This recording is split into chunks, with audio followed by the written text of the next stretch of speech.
Okay, guys, I'm live. I'm going to go ahead and share this around.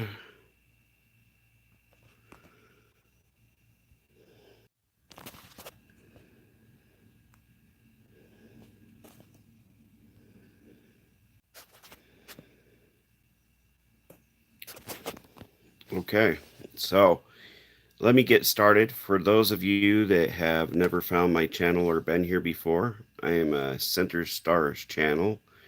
I go by Center Star, and I'm Chris Baird. I am a Hollow Earth researcher. Okay, and there's a lot of people that are flat Earth researchers, and that's okay. I respect your beliefs.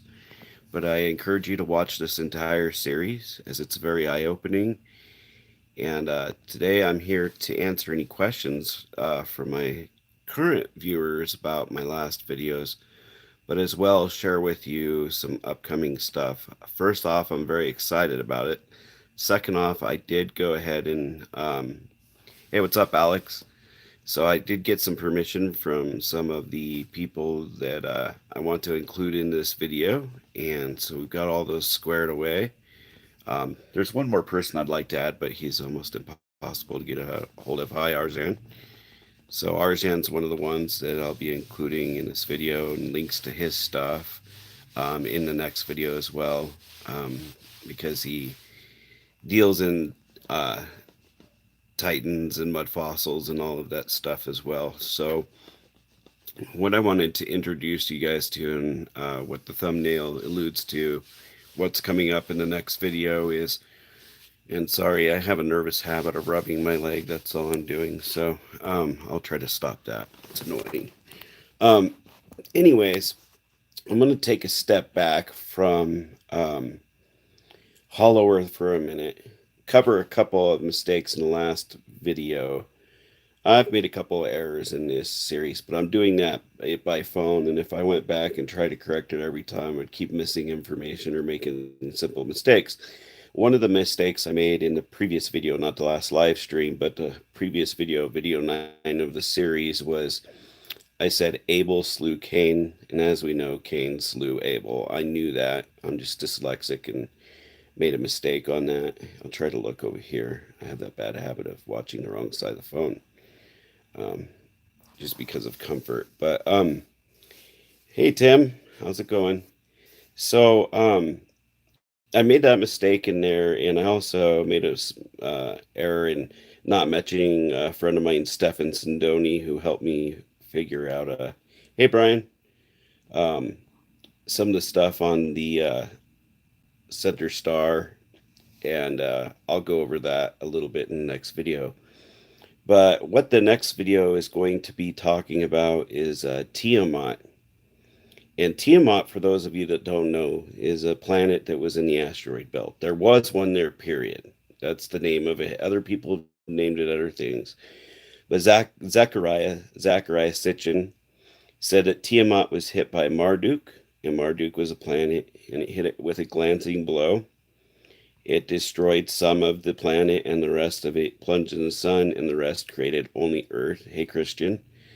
So, with with his hypothesis, he was still looking at it as a solid planet, solid world, and so with my understanding of Hollow Earth, I've been able to look at it and piece together that not only was it most likely hollow, Hollow Earth supports that, in that beings inside of a planet, and again, if you don't understand this stuff, please do go back and watch the series because it does explain this stuff. But beings inside of a planet are upside down from us. They walk on the inside of the crust, and they have a greater gravity over their head, which I know a lot of flat earthers are going to go, I'm out. Gravity doesn't exist. But with gravity, if you pull a vacuum and you drop two objects, they fall at the same rate. There's no buoyancy in there whatsoever. Buoyancy is what lifts an object or slows it down as it's dropping in gravity, and which what allows it to go up. But once the gas is gone, it will fall down. So I know that you guys are all against that, and I understand that, but I still work with gravity, and until I walk outside and float up in the air. Gravity's still there. So um, the thing is inside a planet, the thinner the crust is below you, the less gravity is pulling you down, so the greater that you'll be pulled up. And depending on where you are inside of a planet is going to dictate your size. And that is because as a planet cools on the outside faster, the crust hardens. And then as the inside is cooling down, it's not hardening as fast because it has the heat and decay of the center star that's comprised of metals and decaying radioactive material. And so that liquid magma, due to gravity and centrifugal force, rides up the inside of the planet and pulls up around the tops. And we see that on Mars, where we have two craters both at both poles, and they're filled in with ice, and they do have holes. One of the poles has a hole, and then like a almost like a valley rift going out. If you have to look for them, but you'll find them if you know what you're looking for. One of them's more obvious, the other one's more plugged up with ice and harder to find a picture. But if you start looking up polar openings and polar vortexes on other planets and moons, you'll find them. You'll find pictures of them. It's just Earth is very hard to find them for, but I do have those. They're in my groups, and so the thing is that the crust up at the top is a lot thicker than it is towards the center.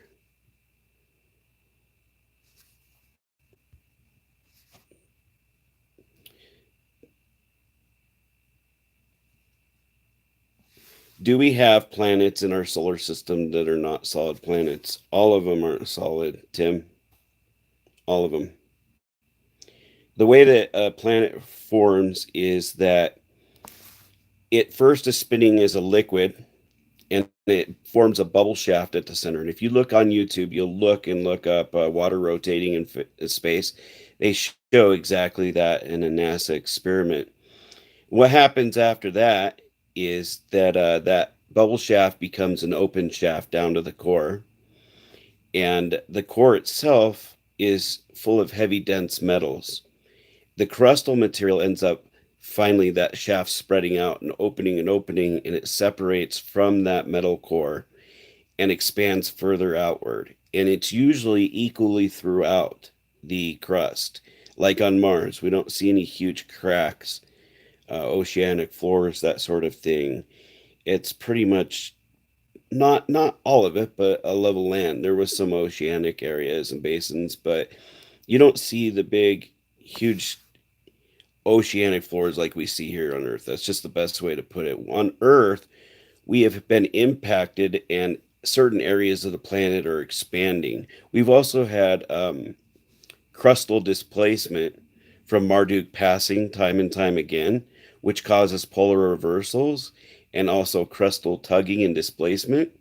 So at one time, the polar openings and the axis of Earth was out in the ocean areas, and there's still holes that remain there, like the Bermuda Triangle, the Dragon's Triangle, but it shifted rapidly, and Antarctica ended up at the South Pole, and it froze the Anunnaki giants who had slave humans and pyramid type society down there. It froze them underneath the ice, almost as if frozen in time. It was that rapid of a displacement. So, um, anyways, that's a lot of what they're finding down there. That's not the only thing they're finding down there. They found a big, huge frozen lake, the biggest on Earth, and reportedly there's a cryptid in there that's like an octopus or whatever that mimics humans. And we could go into a whole tangent on Antarctica, but anyways, so with that understood, the thinner the crust is below you, like typically towards the equator, the larger the being can get. And if you were to walk towards that equator and the gravity was pretty close to equal, down force in the crust and up force in the center star, you could float or feel so light that you're lighter than air. These things are shown in like the movie Avatar when they have a moon planet next to a huge planet, and in between that, directly in between, they have the floating mountains. And it's also mentioned in the journey to the center of the earth where he hopscotches over some floating rocks. Um, in the book Edidorfa, which I haven't read the whole thing, it's old English and it's hard to read and follow without being confused. One of my friends, again, Stefan Sindoni, narrated that, as well as in part the Smoky God on YouTube. But in that, there's an illustration where the man jumps off of a cliff and floats down to the ground like an ant, and that literally can happen in there. Interesting illustrations in there are giant mushroom forests and giant frogs, and I go with the Smoky God. The Smoky God is a biography written by George Willis Emerson based on a friend of his who he took down his confession at death. And the reason he wanted to wait until he was dead to tell it again was because he spent 27 years locked up in an insane asylum after telling his uncle about his journey and his father's death and his 2 years inside the land of giants. His uncle, I think it was Gustav Osterman, I'd have to look it up, but I think he also had an ulterior motive in keeping his land because his mother had died, and so he was looking for any way to get rid of Olaf, who had come back home, was an inconvenience and was going to be able to take back over his own lands. And so, yeah, great uncle, huh? Got him locked up for 27 years. But Stefan Sindoni, with a little bit of prodding from me because he's mostly retired, did go to the New York City Public Library, found that Olaf Jansen did live in Chicago at the time, was able to confirm he also lived in LA, as mentioned in the book. Also was able to confirm the Angus McPherson was a merchant sailor out of Scotland who was a whaler, who was the one that rescued him off the boat. He really did exist. He is listed as a merchant sailor. So yeah, there's a lot of interesting information. That's where I get a lot of my information from. But my hypothesis, getting back to Zachariah Sitchin, is that the Tiamat was massive and it was hollow. But where do I get that it was massive from? Is that the norm? Yes, when we look at other solar systems and we're trying to find planets in the habitable region, for the most part, we're finding one big massive planet in the habitable region or just beyond it, and bigger or smaller planets after that. For the most part, they're smaller. Not that we can't find planets of Earth size. We have found a few, but they seem to be a rarity to have inner solar system small planets. Um, they're they're just more rare, and finding another one where it's habitable on the outside, well, we haven't found that yet so far, anyways. But life is all over the universe. It's inside of planets. So in Tiamat, my hypothesis is that Tiamat was ripped apart by Marduk, which the Hopi called the Red Katchina. It blew it wide apart, and pieces went plunging into the sun. Four pieces created Mars, Earth, Venus, and Mercury. We have found Titan petrified flesh on Mars. Bradley Chester, who I got permission to mention in this next video, found a picture from the moon, and inside the crater looks like the upper leg portion, the knee is dislocated, and the lower leg portion down to almost the ankle with the two lower bones separated and the flesh on them in a crater on the lunar surface. And this is because when it was destroyed, imagine you're in bed and suddenly the planet gets hit. The next thing you know, you're sitting here, and if your house dislodges, it's out in space, and the planet's still going that way. I mean, we're talking massive amounts of force when this planet was hit. Marduk hit it, and it destroyed its own crust, and all that remains of it is a big iron metal ball core, followed by debris. And those debris come around. In the Hopi Blue prophecy, it says that it goes around with a blue star that in our star cluster orbits our sun every so often. And when they see the blue star, they would retreat into the earth with the ant people or possibly the dino civilization, if there was one pre Pacific, impact that created the Pacific Ocean and killed the dinosaurs.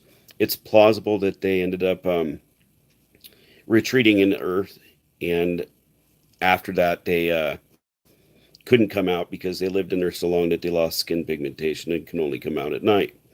So, anyways, they would retreat into the city, and they were friends with them because they traded salt from the surface, which is rare in intercrustal cities in Hollow Earth because of the fresh aquifer that goes through. So they would trade salt, and in return, they would get gold in food stores. And there have been these mounds of gold found in and around the Grand Canyon. On Unsolved Mysteries, there was a couple hunters who stumbled across one and tried to lay claim to that mound, and the government stepped in and extended the Air Force base in Arizona over it to take over that mound. Anyways, so Marduk's crust was destroyed. It continues around every time it comes around because it's the core of this planet. It's highly magnetic still. It's frozen now. It's not part of a live planet. And it drags Earth in its orbit, and it drags the crust, which our crust is laden with iron and gold and all that stuff. And the reason that we have tons of rare precious metals on the surface of our planet is because of this impact. When Tiamat was impacted, it went through and rammed its center star, and all that remains of it is 16 Psyche, which is worth 10,000 quadrillion dollars worth of mineral wealth in the asteroid belt. Okay, that's how much this one rock is worth, because it's a massive asteroid remnant of the center star. So these pieces of crust buckled inside out, flopped over on each other, and started forming new planets. And the Titan remains were now on the surface, and all of this material was raining down from the impact, and Earth ended up with a ton of water. It was in the oceanic area of Tiamat. The Sumerians list it as only the top portion of the planet, and these Titan remains were buried underneath the rubble, underneath the water. In some areas, they were in pockets of water and became more like bog bodies, red clay type bog bodies. In other areas, they were solid. They are solid granite because of the heat of the formation of the planet. When geologists tell you we can't have petrified flesh in igneous rock, it's because of the heat that's required. So then Tiamat was ripped apart, created the inner planets, and we do have evidence for that on Mars. We can't see past the cloud cover on Venus, and Mercury, of course, is too hot, and anything that was on there is probably melted into oblivion, and you couldn't really probably find too much as far as the Titan remains on there. But a lot of these became the asteroid belt, free-floating asteroids in and around our solar system. Some of the pieces may have even created other planetary bodies that are moons, like I believe it's Titan on Jupiter or Saturn, the water world one. That could be another piece of Tiamat. It could have life underneath of its surface. So it's possible that it created other moons that ended up in our solar system too. Now, what was life like for the Titans on Tiamat?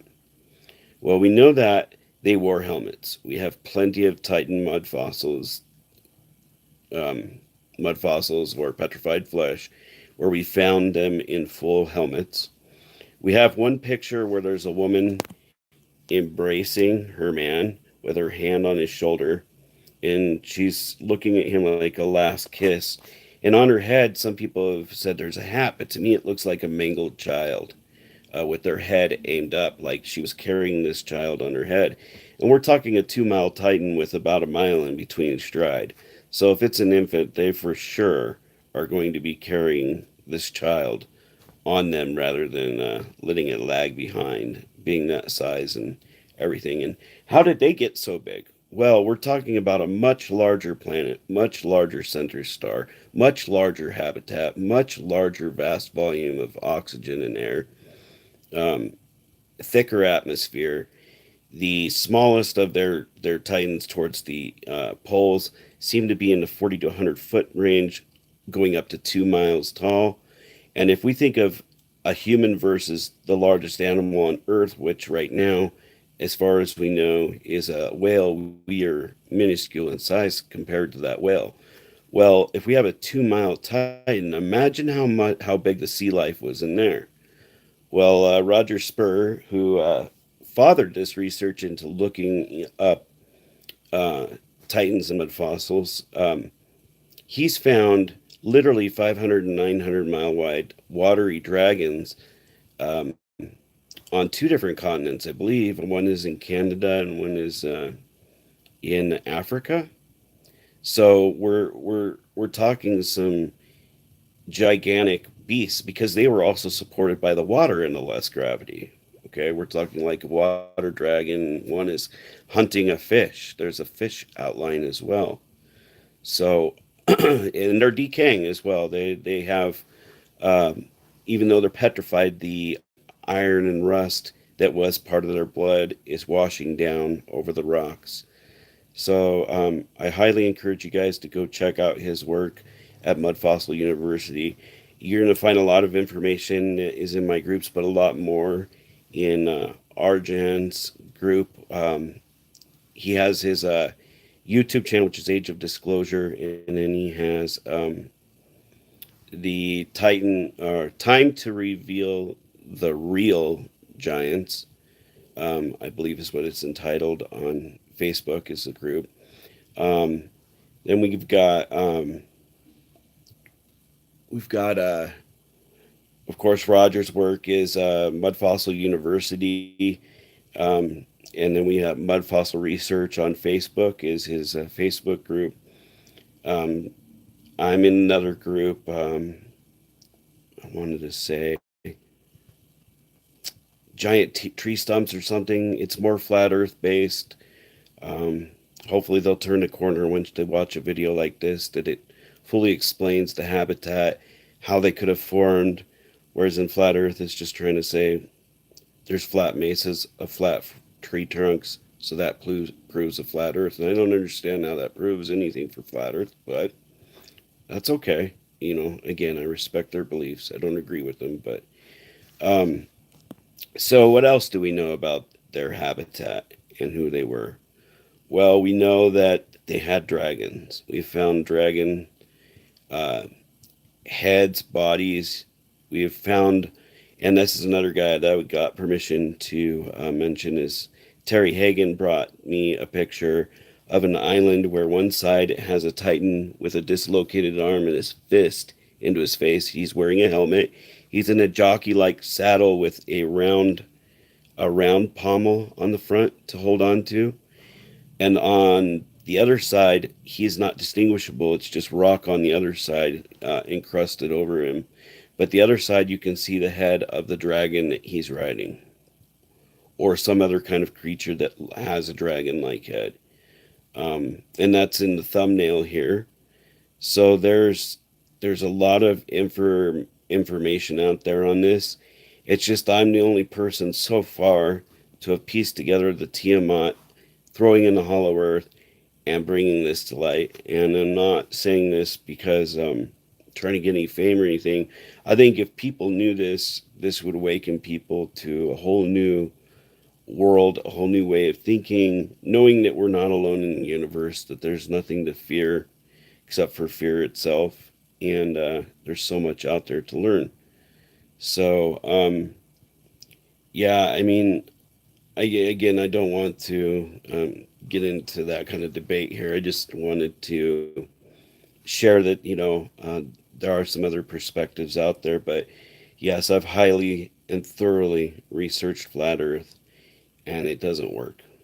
The only thing that's maybe plausible if we erase Antarctica together altogether, which does have video of its polar opening and the firmament coming out, and we have pictures of it and everything, is maybe if Earth was still a gigantic Earth, or a broken off top of Tiamat, but it still would revolve around the sun. It still would have its orbit. It would still have tilts in the crust, and they would had to have been lying about Antarctica the whole time. But we know That's not true. We have multiple pictures of it. We have pictures with the polar opening.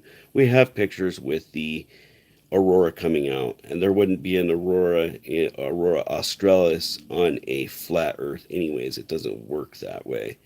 Um, and we wouldn't have a lunar eclipse. So that's what I'm saying. I just don't want to get into all of it.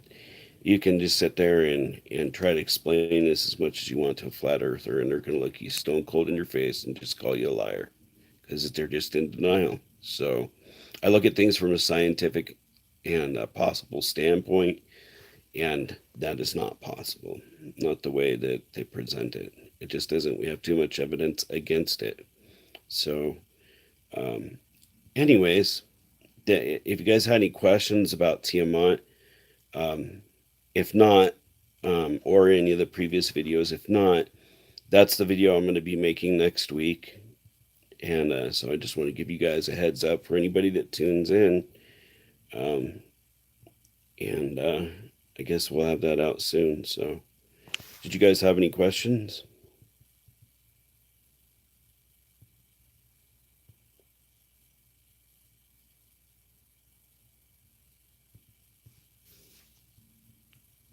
Okay, sounds good.